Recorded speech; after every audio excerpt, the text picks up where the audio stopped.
గోదావరి జిల్లాలో ఉత్తరాంధ్ర రైతు సదస్సు చాలా దిగ్విజయంగా ఇనిషియేట్ చేశాము.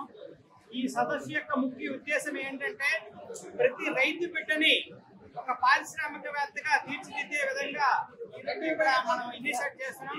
ప్రతి దానికి మన శ్రీకాకుళమే ఆద్యం కాబట్టి నేను కూడా ఒక రైతు బిడ్డనయ్యండి శ్రీకాకుళంలో పుట్టి పెరిగాను కాబట్టి మన శ్రీకాకుళం రైతులతో స్టార్ట్ చేసుకుంటే ఉత్తరాంధ్రలో ఉన్న రైతులందరినీ సేంద్రియ ఉత్పత్తుల వైపు వాళ్ళని కొంతవరకు ప్రోత్సహించి ప్రతి రైతు బిడ్డని ఒక పారిశ్రామికవేత్తగా తీర్చిదిద్దే విధంగా వాళ్ళకి డిజిటల్ మార్కెటింగ్ లోని అలాగే ఆర్టిఫిషియల్ ఇంటెలిజెన్స్ లోని తదితర అప్కమింగ్ రంగాలు ఏవైతే ఉంటాయో ఆ రంగాల్లో వాళ్ళకి కొంతవరకు శిక్షణ ఇచ్చి ఆన్లైన్ ప్రొడక్ట్స్ ఇక్కడి నుంచే డైరెక్ట్ గా అమ్మే విధంగా వాళ్ళకి తగిన శిక్షణ ఇచ్చి తద్వారా రైతులకి కావలసిన ఆదాయం చేకూర్చి ఈ ఉత్తరాంధ్ర మేధో వలసల్ని తగ్గించవలసిన అవసరం ఉంది అనే దాని మీద ఈ రోజు ఇక్కడ మనం ఈ సమావేశం ఈ సదస్సు పెట్టడం జరిగింది. మీ అందరికీ తెలిసే ఉంటుంది కదా, ఉత్తరాంధ్ర నుంచి గత 15 నుంచి 20 సంవత్సరాల్లో దాదాపుగా 30 లక్షల మంది వలసపోయారు. ఈ వలసలను నిరోధించాలి, మన రైతులను బాగుపరచాలంటే రైతుల్ని చైతన్యపరచాలి.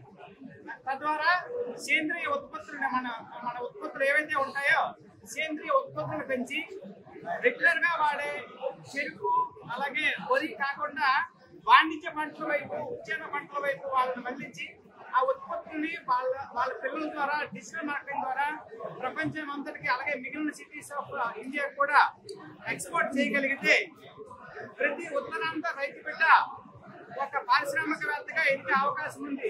ఎందుకంటే నేను కూడా ఒక రైతు బిడ్డనే, మన శ్రీకాకుళం నుంచే ఇది స్టార్ట్ అయింది కాబట్టి నన్ను ఇన్స్పిరేషన్ గా తీసుకొని ప్రతి రైతు బిడ్డ ఒక పారిశ్రామికవేత్తగా ఎదిగే విధంగా తగిన శిక్షణ ఇవ్వడానికి ఈ రోజు మన శ్రీకాకుళంలో జనవరి 7వ తారీఖున ఈ ఉత్తరాంధ్ర రైతు సదస్సు అనేది ఇనిషియేట్ చేశాం. ఈ సదస్సు తర్వాత విజయనగరంలో జనవరి 21న అలాగే విశాఖపట్నంలో జనవరి 28వ తారీఖున ఈ రైతు సదస్సులను పెడతాం. దీని యొక్క ముఖ్య ఉద్దేశం ఇప్పుడు చెప్పాను కదా, మన ఉత్పత్తులని ప్రోత్సహించి రైతుల యొక్క వలసల్ని తగ్గించి రైతుల వలసలతో పాటు మేధా వలసలు కూడా గత 15 నుంచి 20 సంవత్సరాల్లో మన ఆంధ్రప్రదేశ్ నుంచి దాదాపుగా 50 లక్షల మంది పట్టభద్రులు వలస వెళ్ళిపోయారు.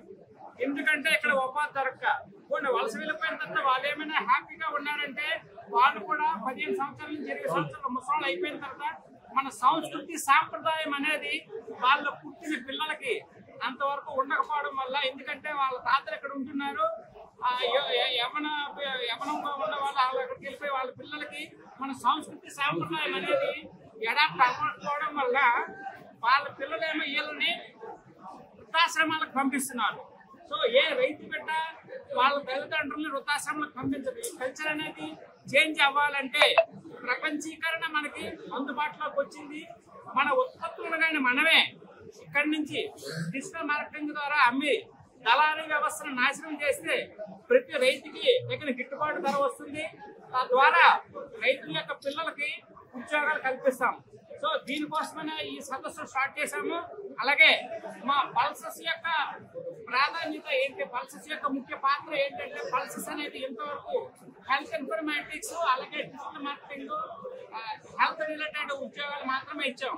ఇప్పుడు వీటితో పాటు పల్సస్ అంటే వాణిజ్య పంటలు, ఆ వాణిజ్య పంటలు కూడా ప్రోత్సహించి వాటి ప్రపంచం అంతా దాదాపు 40 నుంచి 45 దేశాల్లో మేము విస్తరించి ఉన్నాము. పెద్ద పెద్ద కాన్ఫరెన్స్ లో ఎగ్జిబిషన్లు చేస్తున్నాం కాబట్టి మన ఉత్పత్తులని ప్రపంచ వ్యాప్తంగా పంపించడానికి ఎగుమతి చేయడానికి తగిన కృషి చేస్తాం. మన ఆంధ్రప్రదేశ్ ఆల్రెడీ 4వ స్థానంలో ఉంది అగ్రికల్చర్ ఎక్స్పోర్ట్స్ లో.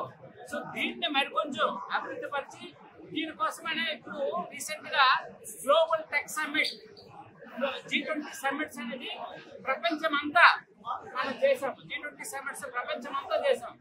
దాని యొక్క ప్రాధాన్యత ఏంటంటే భారతదేశము అలాగే మన ఆంధ్రప్రదేశ్, ముఖ్యంగా మన విశాఖపట్నం, ఉత్తరాంధ్రలో ఏవైతే అవకాశాలు ఉన్నాయో కొత్త కొత్త ఇక్కడికి వచ్చి ఎస్టాబ్లిష్ చేయడానికి మన మానవ వనరుల గురించి అలాగే సహజ వనరుల గురించి ప్రపంచం మొత్తం చెప్పడం జరిగింది. దానికి G20 అనేది భారతదేశ ప్రాతినిధ్యం 2023 ఆ ఈయన్ని బేస్ చేసుకుని ప్రపంచం మొత్తం మన ప్రాధాన్యతను అదే మనకి మానవ వనరులు పుష్కలంగా ఉన్నాయి, సహజ వనరులు పుష్కలంగా ఉన్నాయి. ఈ వనరులు కానీ సద్వినియోగపరుచుకుంటే మన మేధోవలసిన ఆపచ్చు, అలాగే మన అగ్రికల్చర్ రైతులను కూడా ఆపి రైతే రాజు అని ఎప్పటి నుంచో వింటున్నాం మనం. నేను పుట్టినప్పుడు విన్నాను, మా తాతలు పుట్టినప్పుడు కూడా మా తాతల నుంచి కూడా అదే ఉంది. కానీ రైతుని రాజు చేసే స్వర్ణయుగం త్వరలోనే ఈ ప్రపంచీకరణ ద్వారా, ఈ రైతు సదస్సుల ద్వారా ఆంధ్రప్రదేశ్ మొత్తం చేస్తాం. ఈ రైతు సదస్సుల ద్వారా మనం తీసుకెళ్తామని చెప్పేసి వినయంగా మనవి చేసుకుంటున్నాం. ప్రతి రైతుని ప్రోత్సహించి మన యొక్క వాణిజ్య పంటలని ప్రపంచ వేదికల మీద వాళ్ళకి చూపించి సేంద్రియ ఉత్పత్తులు మా దగ్గర నుంచి వస్తాయి, అది మీరు తీసుకోండి అని చెప్పేసి వాళ్ళకి చెప్తాము. ఇక్కడ ఉన్న రైతుల యొక్క పిల్లలకు కూడా దాని గురించి శిక్షణ ఇచ్చి వాళ్ళు డైరెక్ట్ గా ఎక్స్పోర్ట్ చేసే విధంగా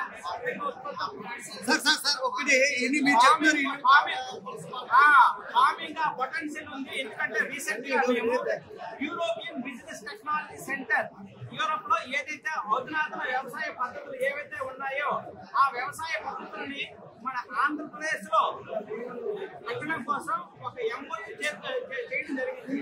ఆ ఎంఓయూ యొక్క ప్రాధాన్యత ఏంటంటే మన ఉత్తరాంధ్ర రైతులు అలాగే మన ఆంధ్రప్రదేశ్ లో ఉన్న రైతులందరూ యూరోప్ అనుగుణంగా యూరోప్ లో ఏవైతే అధునాతన వ్యవసాయ పద్ధతులు ఉన్నాయో ఆ పద్ధతులకు అనుగుణంగా మనం కానీ వ్యవసాయం చేస్తే రైతులే ఎక్స్పోర్ట్ చేసే అవకాశం ఉంది. ఎందుకంటే రైతుల యొక్క పిల్లల్ని కూడా ఆ విధంగా మనం ట్రైన్ చేస్తాం కాబట్టి రైతులే ఎక్స్పోర్ట్ చేసే విధంగా అవకాశం ఉంది. కాబట్టి బిజినెస్ టెక్నాలజీ సెంటర్ ద్వారా అలాగే మా పల్సర్ సంస్థ ద్వారా ఏదైతే government of Andhra Pradesh, government of India ద్వారా మనం రైతులను చైతన్యపరిచి రైతులకి తగిన గిట్టుబాటు ధరలు వచ్చే విధంగా చేస్తాం. రైతుల యొక్క పిల్లలకి ఉద్యోగాలు వచ్చే విధంగా చేసి ఈ మేధో వలసల్ని అలాగే అగ్రికల్చర్ వలసల్ని సార్ ఇప్పుడు ముఖ్యంగా చూసుకున్నట్లయితే ఉత్తరాంధ్రలో వనరులు ఉన్నాయి. మీరు చెప్పినట్లుగా పూర్తిగా తగపడడానికి రాజకీయ కారణం ఉంటుంది. రాజకీయ చైతన్యం అవసరమా లేదా మీరు ఉత్తరాంధ్ర అనేది వెనుకబాటుతనానికి నెట్టవేయబడింది. ఇక్కడ ఒక 2-3 కుటుంబాలు అయితే బాగుపడ్డాయి, కానీ 20-30 లక్షల మంది ఆ 2-3 కుటుంబాల వలన వలస వెళ్ళిపోయారు.